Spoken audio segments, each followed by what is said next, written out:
manifestación clínica, diagnóstico, tratamiento y prevención de mismo. Dentro de la introducción sobre el paludismo o malaria, son sinónimos. Son enfermedades producidas por protozoos, transmitidas por picadura de mosquitos, anófeles, hembra infectada.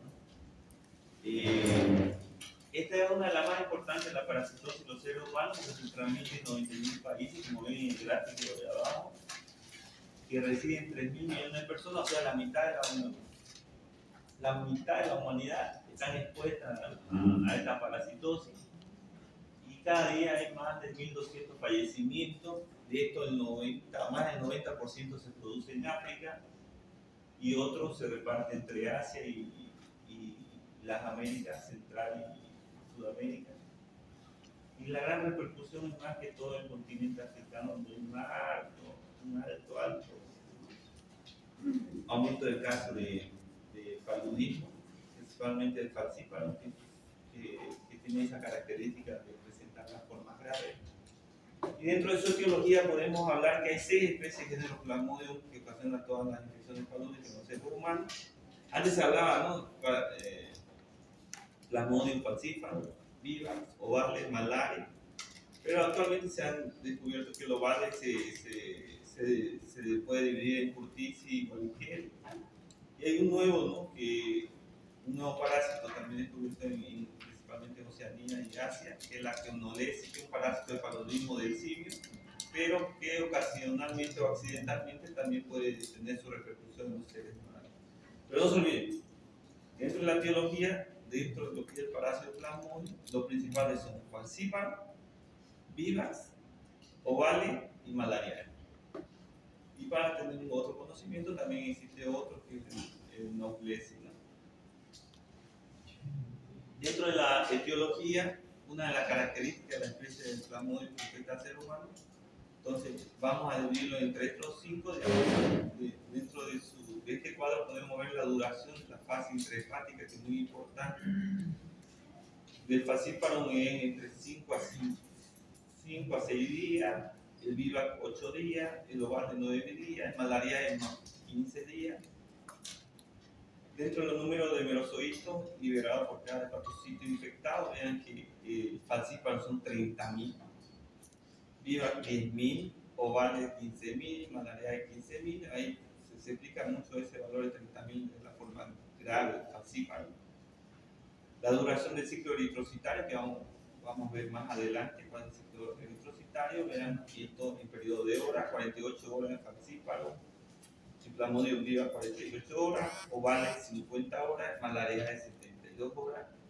Y esto más adelante vamos a tener una noción de la importancia de esta hora por las características de la presentación del cuadro febril de esta enfermedad.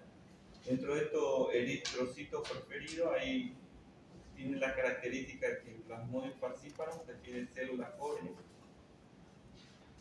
el vivax principalmente reticulocitos y células de hasta 14 días. ¿Cuánto es una célula roja?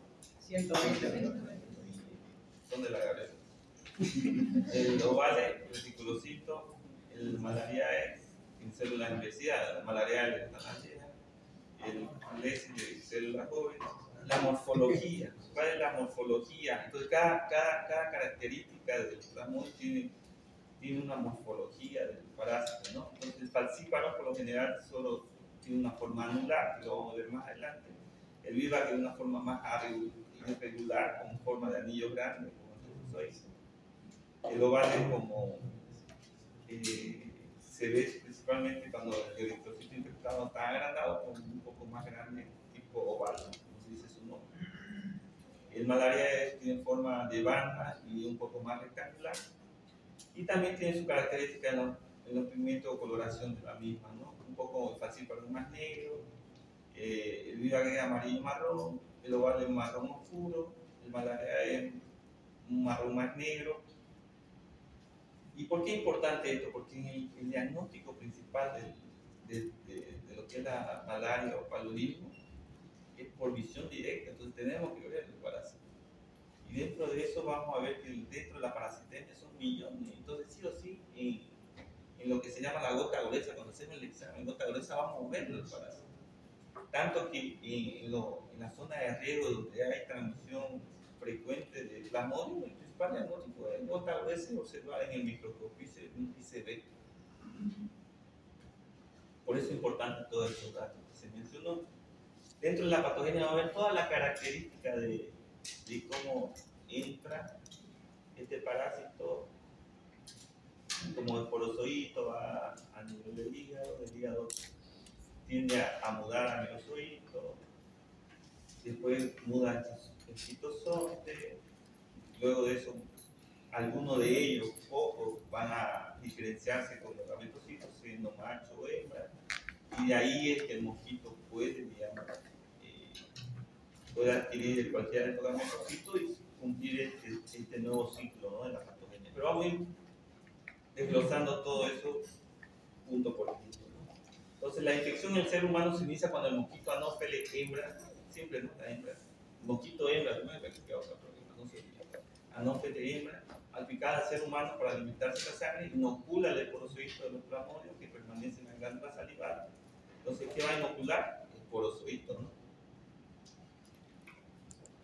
Y ahí, ¿qué pasa? Esta forma microscópica mole del parásito palúdico se desplaza con rapidez al torrente sanguíneo y van directamente al hígado. En el hígado es donde invaden la célula parenquimatosa hepática, los hepatocitos, y inicia un periodo de reproducción asexuada. Ahí serían los merozoitos, ¿no? Un solo esporozoito puede producir entre 10.000 a 30.000 merozoitos hijos. Ese es el dato, ¿vean? Un solo esporozoito. Y dentro de la patogenia, el hepatocito, cuando ya llega a infectarse de los merozoitos, ¿no?, digamos, ¿qué van a hacer? Van a cumplir un ciclo.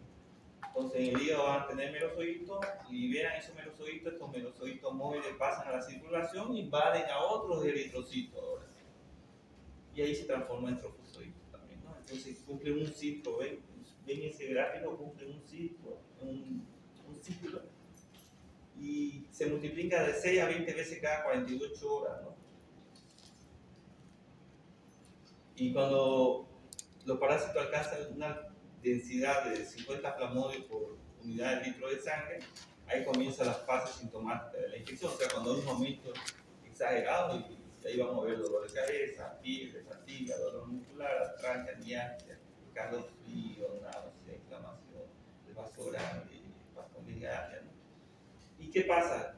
En infecciones cuando hay vivax y ovales, esto es importante, cuando hay infecciones por plasmodium vivax y ovales, una pequeña fracción de la forma intrahepática no se divide de inmediato, como se mencionó anteriormente. Entonces, ¿qué pasa? Esto permanece inactivo y puede permanecer inactivo entre 2 meses a 1 año o más. Y esta forma inactiva o una forma durmiente se llama hipnozoide. Son las que causan recaídas permanentes de la infección con estas especies. Entonces, le digan cuáles son dentro de cuál de los plasmodium tienen la característica de generar hipnozoitos, ¿qué van a decir ustedes? ¿O qué van a escribir? Vivax y ovales, ¿no? Y esa es la característica. La forma de hipnozoitos solo se da en plasmodium vivax y ovales, una de las características importantes.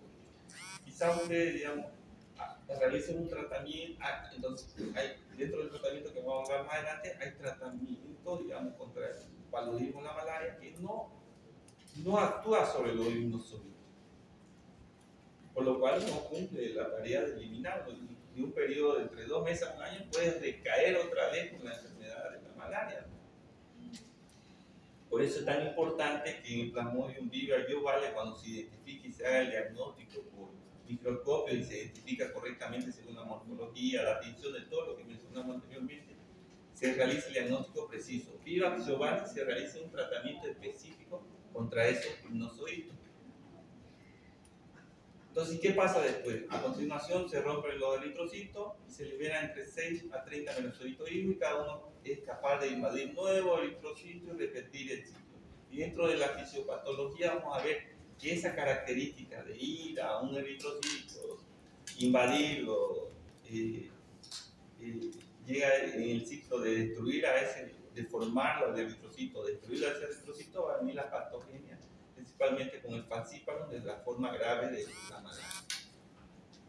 Algunos de los parásitos se desarrollan y pueden transmitir paludismo hasta alcanzar formas sexuales de vida más largas con morfología distinta. Estas son los gametocitos.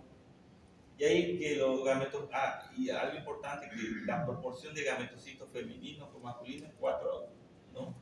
Y ahí pasa, viene un mosquito, pica, absorbe lo que es el gametocito. Y ahí, repito otra vez el ciclo, pasa al intestino del mosquito, ese gameto sufre alguna mudanza a cigoto o cigoto, y ahí otra vez vuelve a generar esporozoito dentro de las glándulas salivales del mosquito. Y de nuevo cumple ese ciclo, ¿no? Esporozoito, merozoito, egiptozonte, gametocito, y vuelve a mostrar. Es un ciclo de nunca acabar. ¿Y quién lo transmite la malaria o el paludismo? El anófelo. Entonces, yo creo que va a hacer una pregunta de examen para que diga eso. Fiebre amarilla, eso yo creo que para el final, ¿no?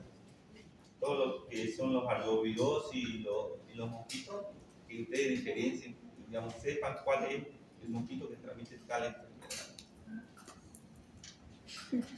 Y vean la distribución del anófilo y sus diferentes tipos o subdivisiones del mismo, ¿no? Se divide por todo el globo terráqueo, principalmente en África, América Central, América del Sur, Oceanía y Asia, ¿no? Vean, esa es la área más afectada de malaria. Vean cuál es el punto más, entre más rojo es que hay mayor porcentaje de incidencia de malaria, ¿no? Vean que es África, ¿no? Y vean en las próximas figuras, todas esas líneas que ven, esa línea que pasa por el Ecuador, se llama cinturón malárico. Por todas esas áreas que son tropicales, ahí se distribuye este mosquito anófilo y a la vez con este parásito, ¿no? Este plasmodium, ¿no? Y el continente más afectado es África, tanto que mayor del 90% de las muertes por más grave incidencia de malaria o paludismo se dan en África. Pero también hay aumento de casos, principalmente en las Américas, lo que es por el área de la Amazonía, ¿no? Aquí están los países con paludismo endémico. Todo lo que es rojo es cuando está en una fase de control de la enfermedad, o sea, todavía no se ha controlado. Las verdes es donde tiene una fase de eliminación, tiene un programa para eliminar. El amarillo es preeliminación y azul son prevención de reintroducción, porque nuevamente se reintrodujo la malaria en esa región. ¿Y qué pasa en las Américas? Vean los aumentos de casos en las Américas. Entonces, usted, dentro de la epidemiología Bolivia, ¿qué departamentos son los más afectados?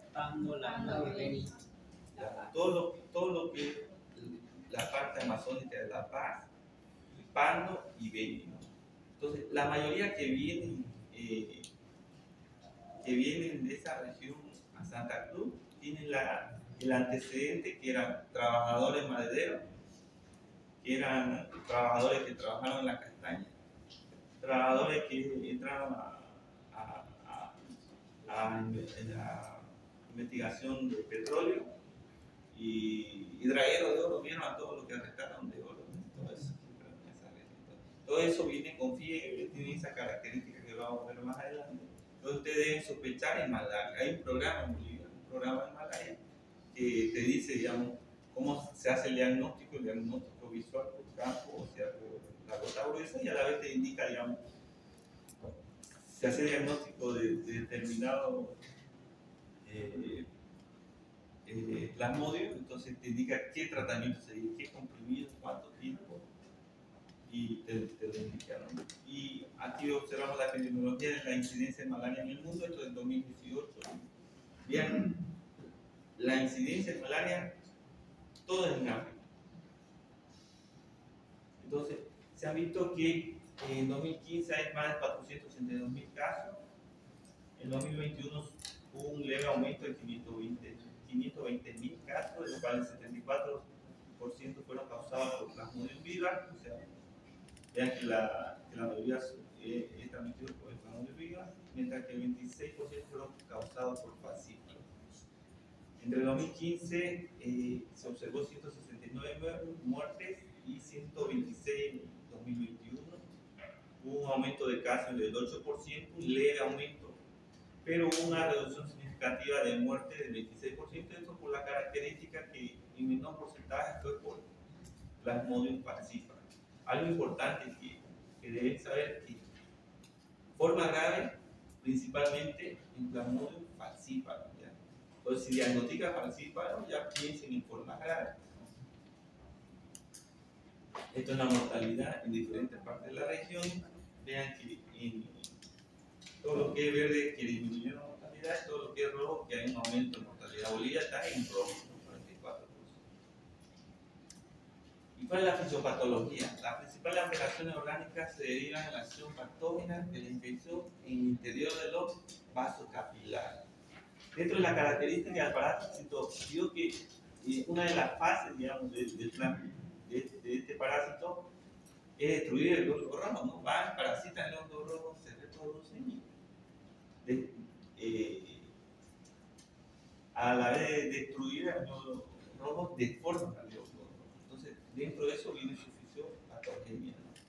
Entonces, ¿qué pasa? Estos glóbulos rojos parasitados son más frágiles, su contenido en oxígeno disminuye por el consumo de los parásitos y la tendencia a adherirse a los receptores específicos del endotelio capilar y produce una activación endotelial. Y hay mecanismos de citoadherencia en el territorio capilar cerebral. Entonces, una de las características también en malaria grave es la malaria cerebral. Entonces, hay parte principalmente en riñones capilares a nivel cerebral y donde tienen mayor afectación. Entonces, dentro de este cuadro vemos cómo que dentro de la fisiopatología a nivel capilar sería activación del endotelio, formación de roseta, esto debido a la malformación de los glóbulos rojos, citoadherencia endotelial, esto por diferentes receptores o activaciones de CD31, CD36 o diferentes tipos de enzimas como la trombocodina o el beta-1 y llegan a producir oclusión vascular, por lo cual disminuye el flujo y produce toda la clínica de los cuadros graves, ¿no? Con disminución del flujo, principalmente en órganos como cerebro y riñón. Entonces, dentro de la patogenia de la malaria grave, esto porque es más frecuente en falciparum, observamos primero citoadherencia con roseta, formación de esa roseta de acúmulo de glóbulos rojos. Hay una disminución de la deformabilidad de los eritrocitos, hay una obstrucción microvascular. Esta obstrucción microvascular va a dar síntomas como ser malaria cerebral. Si hay sufrimiento cerebral, entonces va a haber liberación de citocina, inflamatoria, hipoglicemia, hiperpirexia, y a la vez la obstrucción microvascular va a producir acidosis metabólica, y la acidosis metabólica consigo va a llevar a dificultad respiratoria, un estrés respiratorio, y también va a disminuir lo que es la actividad cerebral, ¿no? Dentro de la dificultad respiratoria va a haber infecciones respiratorias agudas, sepsis, síndrome de estrés respiratorio de adulto, aspiración. Se observa también anemia grave, esto por la destrucción de eritrocitos, son millones de parásitos que van a ir invadiendo los glóbulos rojos, van a destruir los glóbulos rojos y van a presentar anemia grave en su paciente. Y dentro de su característica clínica que van a tener pacientes con fiebre, principalmente diarrea, vómito y hipovolemia, ¿no? Por toda esta característica de la fisiopatología de parásitos, ¿no? Entonces, ¿qué lesiones van a producir principalmente? En el sistema nervioso central, en el vaso, en el hígado, en el riñón y la placenta. ¿Y qué va a producir en el sistema nervioso central? Entonces, primero va a producir una disminución del flujo, ¿no? Entonces, los capilares de líquido y sustancia gris cerebral van a presentar un apelotonamiento de los pies parasitados. Y en la corteza cerebral va a haber oclusiones de capilares por las hemorragias en anillos, ¿no? Esto se agrava por las oclusiones de los glóbulos rojos. En el vaso va a haber un aumento del tamaño del vaso, va a haber una dilatación de los senos, hiperplasia celular, abundante grano de pigmento malárico, escena de mozoína, principalmente los macrófagos, y la infección crónica va a producir fibrosis en el vaso. En el hígado va a producir una hipertrofia, hiperplasia celular aguda. En el riñón va a producir alteraciones, punteado hemorrágico en la corteza y en la médula. Y en la placenta, principalmente de forma grave, principalmente embarazada, que son dentro del grupo etario más afectado, se va a observar que la placenta puede ser uno de los órganos más afectados. Y se observa en el espacio intervelloso el depósito de mozoína, masa fibrina y numerosos esquizontes maduros en esa parte. Y como se ve en el microscopio, vean todas las características del microscopio. Todos estos son flotis de gota fina y se observa directo así. Entonces, ustedes hacen un flotis gota gruesa, gota fina, se van a observar así. En este caso, vamos a observar el plasmodium falciparum dentro de su forma de trofozoito, tanto nuevo, viejo. En el C, en el lado allá se ven gametocitos. En la parte inferior se van a ver los gametocitos machos. En el D, ¿se nota acá? No se nota mucho. No se ve nada. ¿Y aquí se nota? Sí. En el Harris usted claramente usted va a observar cada característica de su diferente forma de trofozoito, de gametocito. Entonces vamos a observar dentro de la microscopía cómo se observa. En este caso es el Plasmodium falciparum. Esta forma es de la forma del Plasmodium vivax. ¿Ven qué diferente cómo es la característica? Principalmente aquí abajo cómo se observa el falciparum. En este caso es muy diferente al vivax. Aquí observamos el falciparum principalmente en el A son los trofosoritos y en el B son lo que son los gametocitos. Este es el vivax. En el A se ve los trofosoritos, en el B los esquizontes, en el C los gametocitos. Esto es el Plasmodium ovale. En el A se observa el trofozoito, en el B esquizonte y en el C gametocito. Esto es importante porque cuando ustedes hacen la gota gruesa o gota fina en la metodología, ustedes van a observar esta forma para sacar. Entonces se diferencia y ahí ustedes diferencian si es vivax, ovale, falciparum, ¿no? U otro. Este es malaria, en el A se ve el trofozoito, en el B es el esquizonte, en el C el gametocito. ¿Y cuáles son las manifestaciones clínicas? Siempre van a mantener dolor, cefalea, fiebre, astenia, dinamia, artralgia, mialgia, escalofríos, sudoración, puede tener tos seca, náusea, vómito, inflamación. Y la principal característica es que venga de una zona endémica. ¿Y se acuerdan cuando hablaban de fiebre? En semiología ya pasaron fiebre, ¿no? En fisiopatología. No, en semiología en semiología hay una parte que te dice tipo de fiebre, cómo son. Y ahí hablan sobre la fiebre terciaria maligna, fiebre terciaria maligna, inclusive en fisiopatología pasa, ¿no? Entonces, vean, arriba observamos cómo es la característica de la fiebre terciaria maligna, la fiebre alta irregular del Plasmodium falciparum, cómo es la característica. Cada cuánto periodo de tiempo, ¿no? Terciana para el tercer día aparece. En la segunda figura se observa lo que es la fiebre terciana benigna, son 48 horas de pico febril. Principalmente esto se da en vivax y ovales, que son picos febriles, no como el falciparum que hace una meseta, mantiene la fiebre y baja de nuevo. Pero la benigna es un pico febril y mejora rápidamente. Después la fiebre cuartana, aquí en la malaria, en la que hay 72 horas de 3 picos febriles, por eso dicen cuartana al cuarto día. Y la fiebre cotidiana, que esa es llama por el Plasmodium noblesi. ¿No? Eso puede ser pregunta de examen, digamos, al paciente, digamos. Si se observa un caso clínico, paciente que presenta fiebre terciana maligna, y ya le da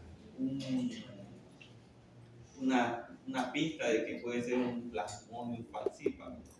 o si una fiebre coartana, un plasmodium malariae, y una fiebre continua, una plasmodium nuglesi, ¿no? Pero eso no hay en la parte de las Américas, ¿no? Entonces, todo esto se debe a ruptura sincronizada de los esquizontes. Entonces, ¿por qué se da esa fiebre sincronizada? Esto se debe a que hay ruptura, esto es sincronizado de los esquizontes, y cuando hay esa ruptura va a haber liberación masiva de merozoitos en sangre, por lo cual eso va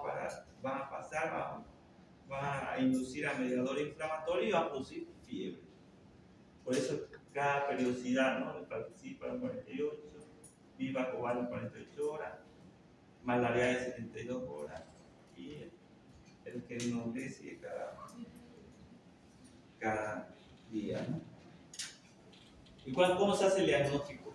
¿Cuáles son los métodos regulares para el diagnóstico de paludismo?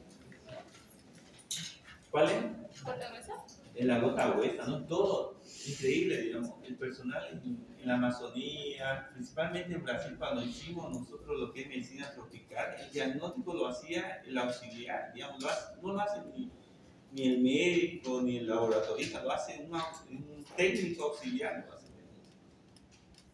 Han visto millones de veces tanto plasmodium que ellos determinan en menos de 2 segundos, te determinan qué tipo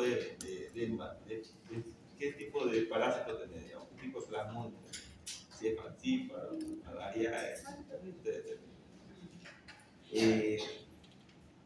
entonces, no se olviden, dentro de los métodos regulares de diagnóstico de paludismo tenemos método de gota gruesa, método de gota fina, hay tiras colorimétricas o tarjetas en la que uno se hace, digamos, mediante la gota de sangre, se identifica, digamos, que da positivo, pero la que se usa, la que es el estándar y se usa regularmente, es la gota gruesa porque tiene una mayor sensibilidad.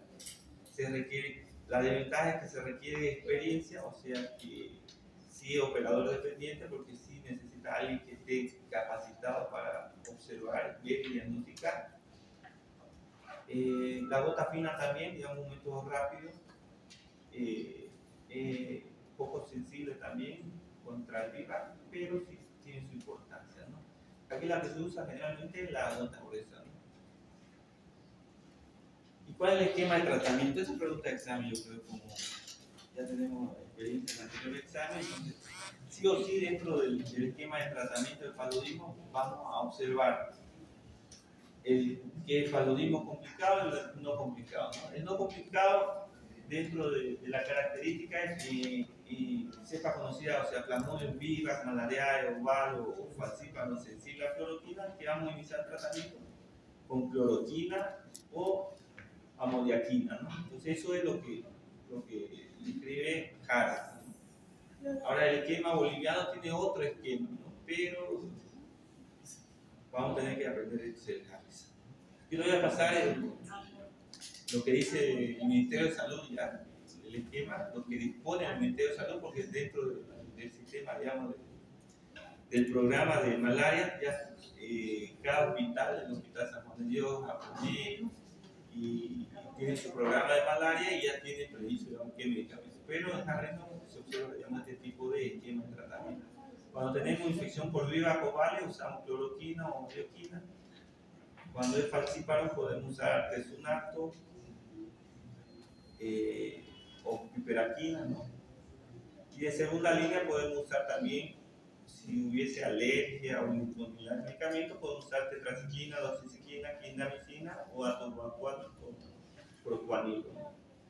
Y en forma grave por falciparum, ahora sí, en forma grave sí hay que iniciar rápido el tratamiento. ¿Qué se usa? Artesunato, ¿no? Esto se usa en forma endovenosa. Y si no está disponible, se usa artemeter. Si no está disponible, quinina. Si no está disponible, digamos, diclorhidrato de quinina, tenemos que usar la quinidina, ¿no? Es importante. Entonces, si en un examen dice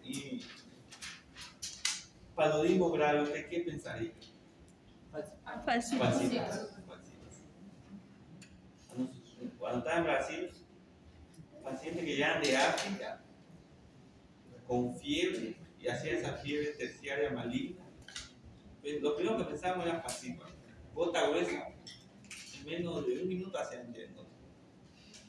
Y siempre, forma grave, falcíparo. Si usted diagnostica un paciente con falcíparo, tiene que inmediatamente iniciar el tratamiento.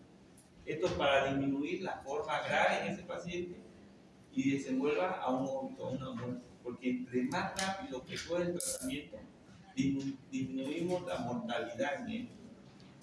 Y es grave, porque en África se muere la mayoría de lo que del 90% de la mortalidad que se da en África se debe por el falcíparo y porque no hacen un adecuado tratamiento, un rápido tratamiento.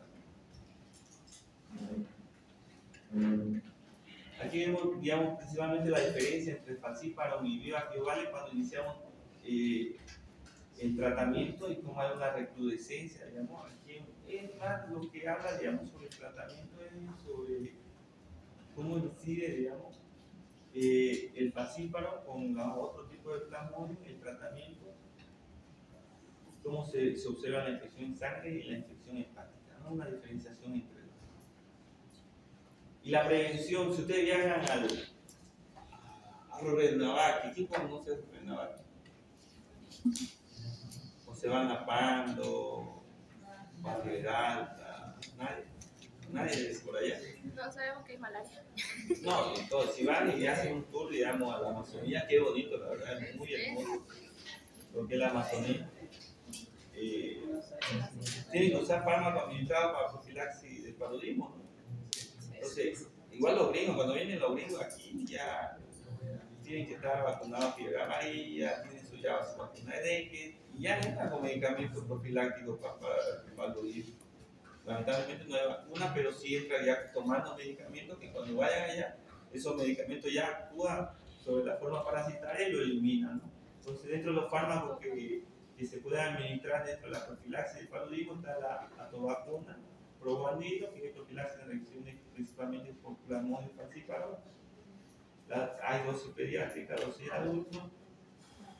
También tenemos cloroquina, para los que tomaron cloroquina en COVID-19 ya están, pueden llevar eso cuando viajen a la Amazonía. Pueden tomar doxiciclina o hidroxicloroquina sulfato.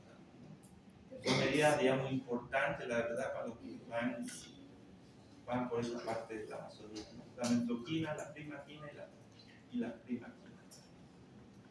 Entonces, ¿qué vamos a hacer? El diagnóstico se hace en las primeras 48 horas, no se olviden. En las primeras 48 horas pensamos, tenemos que hacer rápidamente detección del sospecho, del cuadro clínico sospecho. Vamos a hacer, ¿qué vamos a hacer? Microscopía, otra gruesa. Inmediatamente hacemos el diagnóstico, hacemos el tratamiento y tenemos que investigar, ¿no? Clasificar los primeros 3 días si es leve o grave, y clasificar qué tipo de parasitosis tiene, ¿no?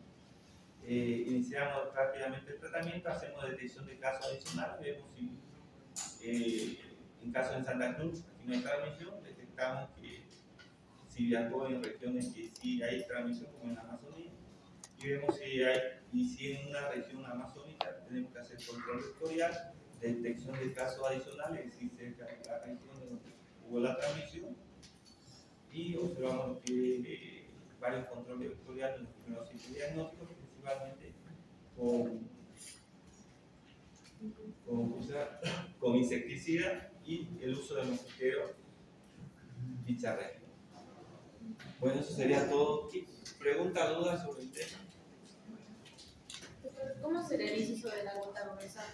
Nada, se gota, se coloca en gota y se observa el efecto. Sí, tiene una metodología, se coloca, pero salí.